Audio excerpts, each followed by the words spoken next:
But the weird thing about quantum mechanics is that there's a whole separate set of rules for what happens when you look at the thing, when you observe it, when you measure it, right? Is it the act of measuring that changes things? Well, this is the puzzle, okay? This is what is called the measurement problem of quantum mechanics. That the rules we teach our students at Caltech or anywhere else when we teach them quantum mechanics in their sophomore year of college, the rules say when a system is observed, when it is measured, its state, its wave function, changes dramatically, suddenly, and unpredictably.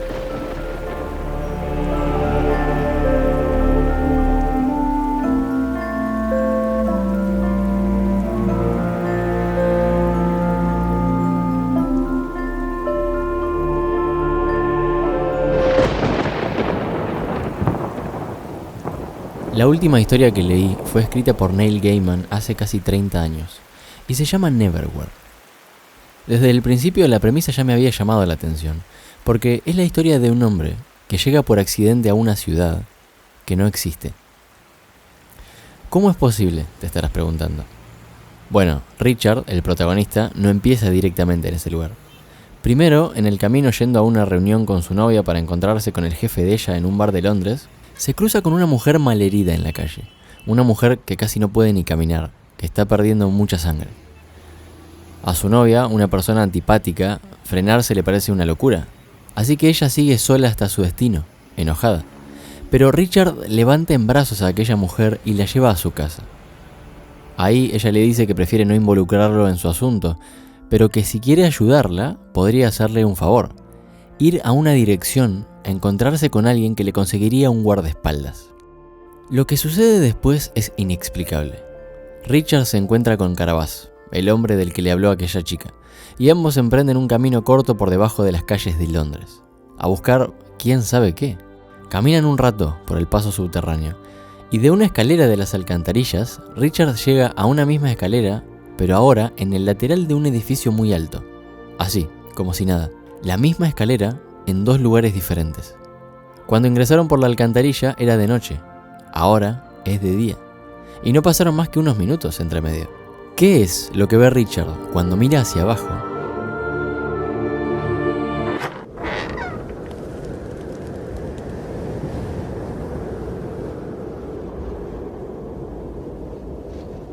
Londres. Un Londres diferente. Desde ahí arriba los autos se ven diminutos, igual que los colectivos, los taxis, edificios y árboles, igual que la gente que camina por las calles. Richard y Carabas llegan a la azotea de un edificio antiguo. Abajo se oye el aullido de la sirena de un coche de policía y otros ruidos de tránsito. Y después de unos minutos andando, abren una puerta en el lateral de una torre que resulta ser la misma puerta que la casa de Richard. De nuevo, así como si nada. La misma puerta en dos lugares diferentes. Durante el comienzo de Neverwhere no hay una manera clara de saber cómo se consigue llegar a Londres de abajo, como lo llaman. Pero la pregunta es, ¿qué es esta ciudad? ¿Y por qué es igual a Londres de arriba? Bueno, es esto a lo que quería llegar. Uno de los momentos más interesantes para mí, y que ocurre justo después de aquel encuentro. Richard despierta un lunes como cualquier otro, pero llega tarde al trabajo. La narración dice: salió de casa a todo correr a las 9 menos 10 con el maletín en la mano, mirando a un lado y otro de la calle como un loco, rezando por encontrar un taxi. Luego suspiró con alivio al ver un gran coche negro que venía hacia él, con el letrero amarillo que decía taxi encendido. Lo llamó con la mano y gritó. El taxi pasó de largo, ignorándolo por completo, dobló una esquina y se perdió de vista. Pero después apareció otro taxi, otra señal de libre encendida. Esta vez Richard se paró en el medio de la calle y le hizo señas desde allí. El vehículo pasó de largo y siguió su camino. Los párrafos siguientes dicen que él llega a la estación de tren, la máquina de billetes no funciona y en la desesperación salta el torno, sin pagar. Acá está lo curioso. Nadie lo frena. A nadie parece importarle. La narración sigue.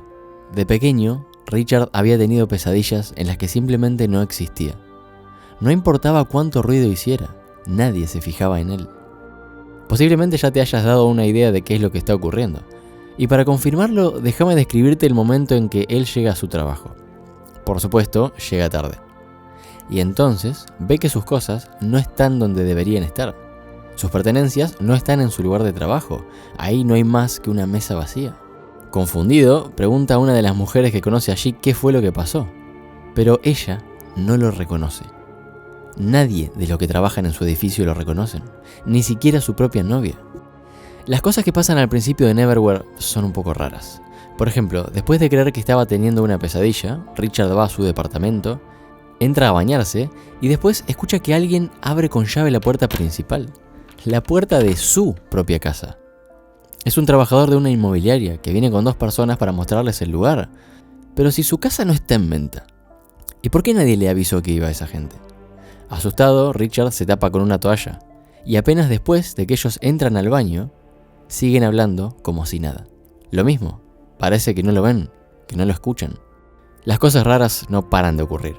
Cuando el protagonista quiere usar un cajero automático y pone su tarjeta, el aparato muestra un cartel que dice que la tarjeta no es válida.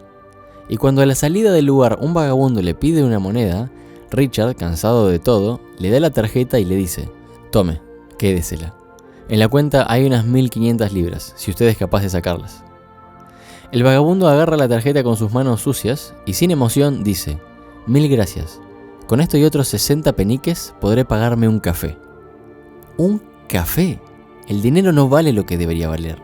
Los objetos no funcionan como tienen que funcionar. Las cosas no están donde deberían estar. Algunas personas lo ven, otras no. La conclusión es clara. Richard está ahora atrapado en el otro Londres, en el Londres de abajo, una ciudad igual que la suya, pero en una realidad alterna. Hay una anécdota real que quiero contarte, pero que no es comprobable. La única manera de saber si esto es verdad o no depende de creerle o no a la persona que la cuenta, no de otra cosa. Esta mujer era una mujer de 41 años. En algún momento de 2008 en un foro, ella publicó que buscaba ayuda para explicar unos cambios rarísimos en su vida que ocurrieron de la noche a la mañana. Se presentó como Lerina García. En el posteo decía que cuando se despertó esa mañana, se dio cuenta de que las sábanas y su pijama eran diferentes. Pero no solo eso. A medida que iba pasando la mañana, notó pequeñas incongruencias como cosas fuera de lugar, elementos que faltaban o artículos que no había comprado. Incluso su auto no estaba estacionado cerca del lugar habitual. Enseguida escribió en internet buscando a alguien que le pudiera ofrecer alguna explicación y tal vez ayuda. El posteo decía algo así: «Un día me desperté y me di cuenta de que todo era distinto. Simplemente me desperté en el mismo año y el día en que me fui a la cama, pero muchas cosas eran diferentes. Para que me entiendan, he estado separada de mi pareja durante 7 años. Nos separamos y yo empecé una relación con un compañero de mi barrio. Lo conozco muy bien porque estuve con él durante 4 meses. Sé su nombre, apellido, dirección, dónde trabaja, su hijo de otra relación y dónde estudia. Bueno, todo eso ya no existe. Parecía haber existido antes de mi salto, pero no hay rastros de él». Lerina fue obviamente al médico, el cual la sometió a pruebas de drogas y alcohol. Los resultados dieron negativos. En su bolso estaban las tarjetas de crédito, carnet de identidad, todo. Lerina García, 41 años. Eso no había cambiado. Según dijo ella, con el pánico y el cansancio que le generaba la situación, visitó a un psiquiatra y le explicó todo.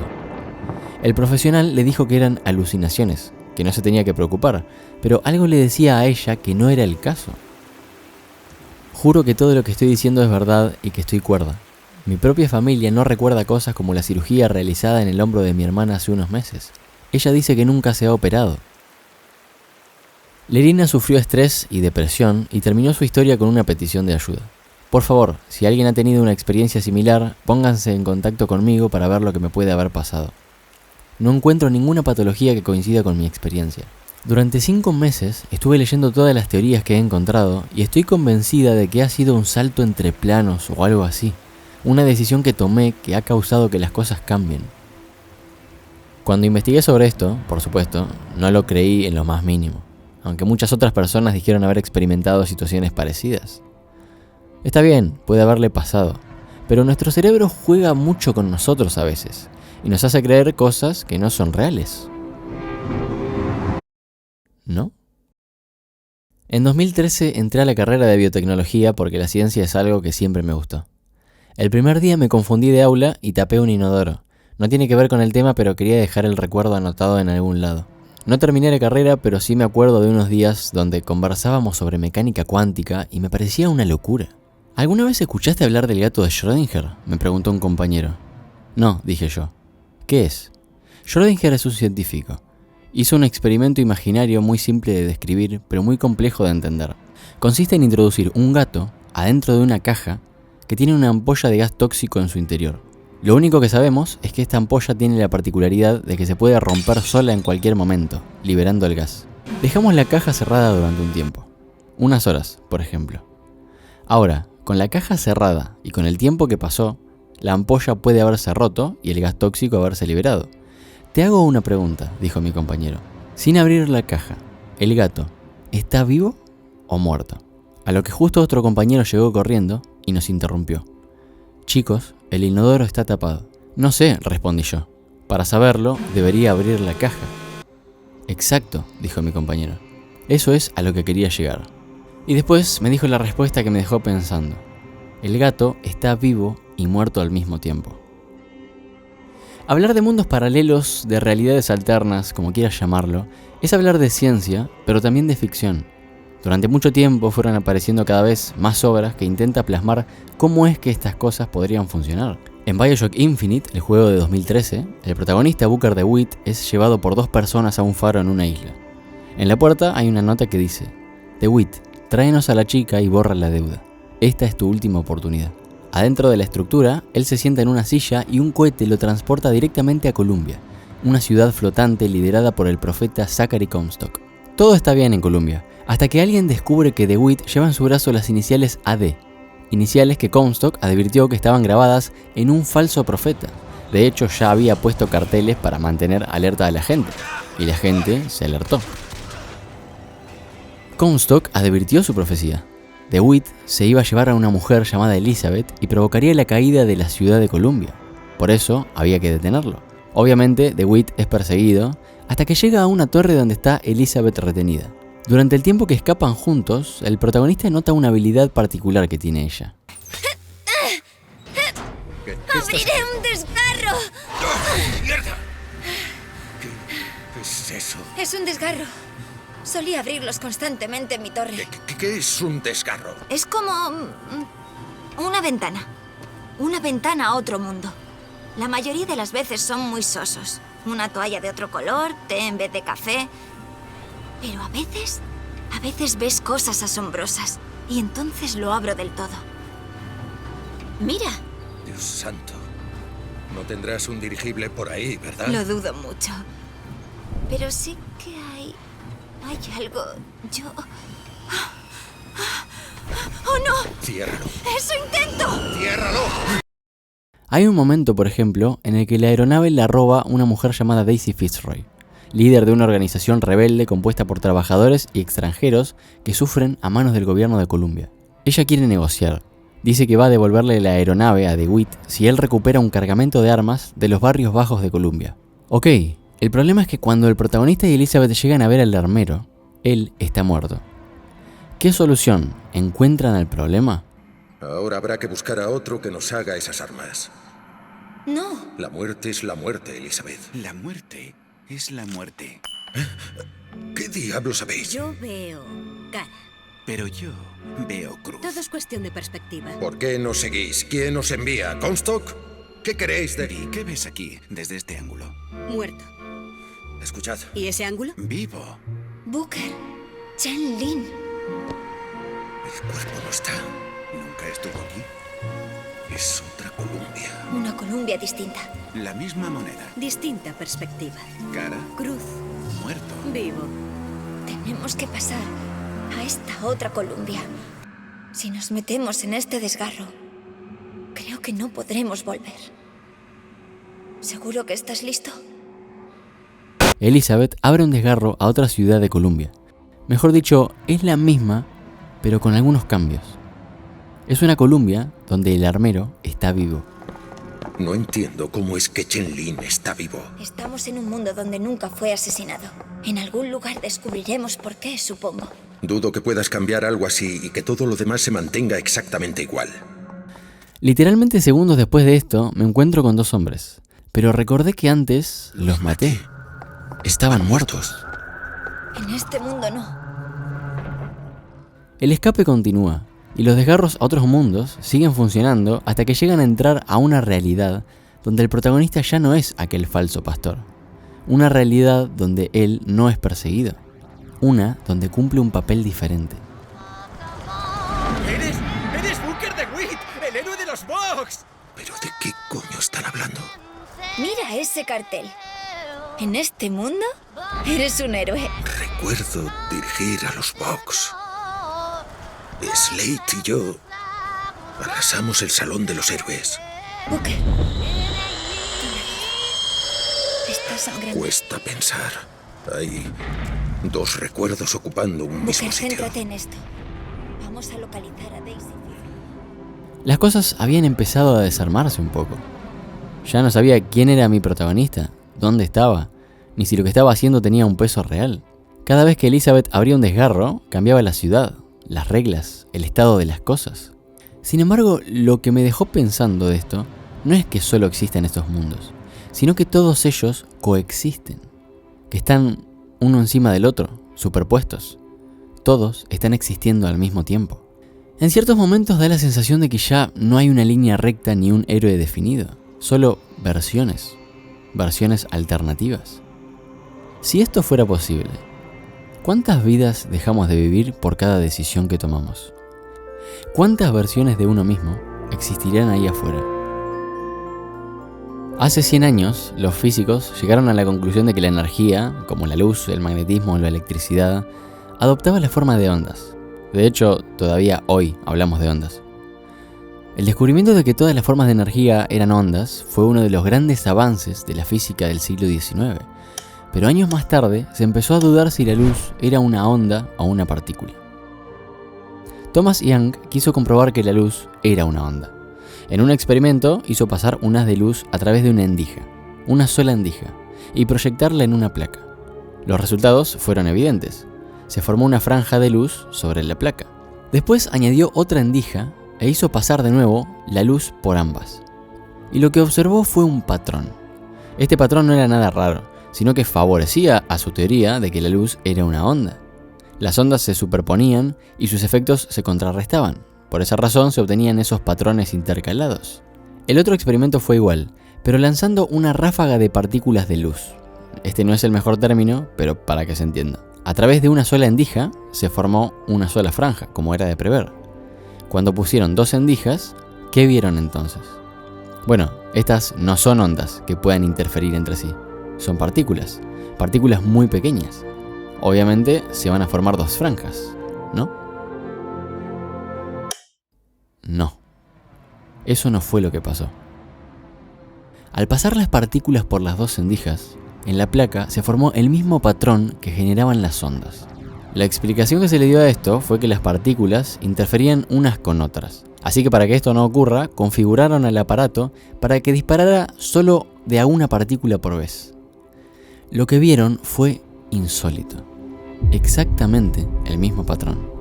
No había otra partícula que interfiriera en la trayectoria de la otra, porque todas salían solas.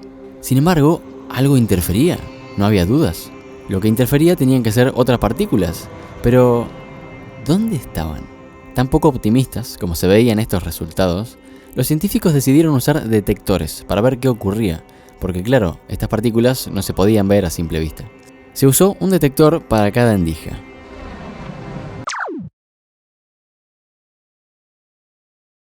El patrón no se formó.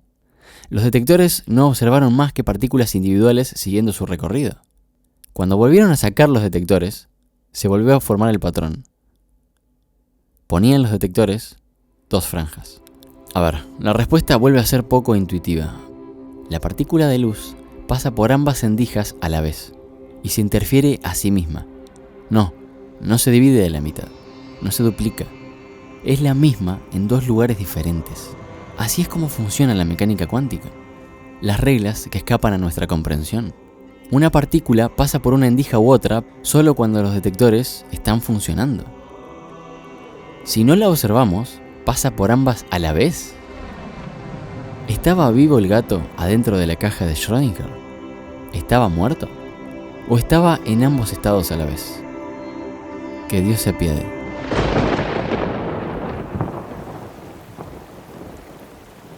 No hay nada intuitivo en Neverwhere. Las cosas no funcionan con las leyes que creemos. Cuando Richard se encuentra con una mujer llamada Anestesia, por ejemplo, ella le cuenta: no tenía a dónde ir y hacía mucho frío. Empecé a dormir en la calle.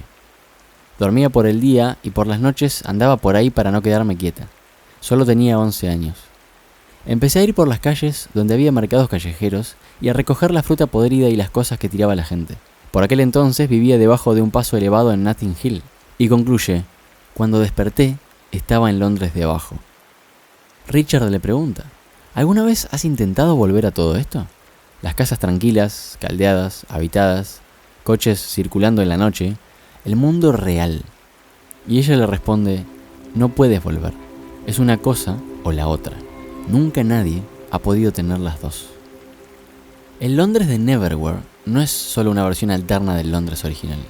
Neil Gaiman lo plantea como un espacio donde lo que ha sido descartado por la sociedad de la superficie encuentra como una nueva forma de existir ahí abajo, digámoslo así.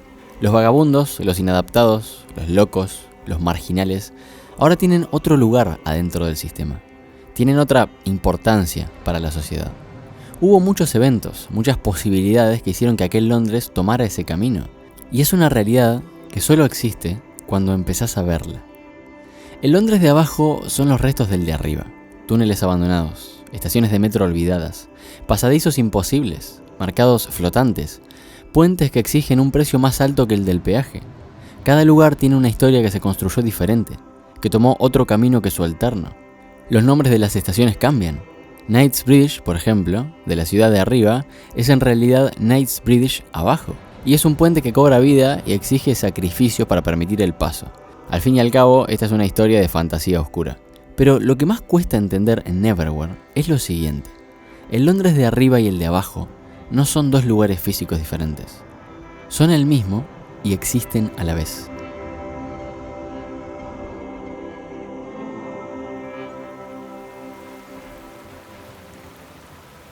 En cada paso que das, en cada decisión que tomas, hay una infinita cantidad de posibilidades de que ocurran cosas diferentes. La famosa frase: si hubiese hecho esto, habría pasado aquello, es una que usamos seguido, ¿no? ¿No será entonces que si tenemos que elegir entre dos decisiones, por ejemplo, realmente hemos tomado ambas, pero hasta que no vemos una, no es la real? ¿No será que una partícula existe en dos lugares al mismo tiempo, pero hasta que no la vemos, no sabemos dónde está? A veces me pregunto si en alguna otra versión de mi vida terminé la carrera de biotecnología, o si no la empecé nunca, o si no tapé el baño. A lo mejor todos esos yo estén por ahí, caminando por ciudades que son iguales pero distintas, buscando respuestas a las mismas preguntas. A lo mejor no estaría acá hablando sobre un tema que en la puta vida alguien va a querer escuchar. Por mi parte, prefiero dejar de pensar tanto y disfrutar de lo que hoy es. Lo que hubiese sido, que se quede donde está.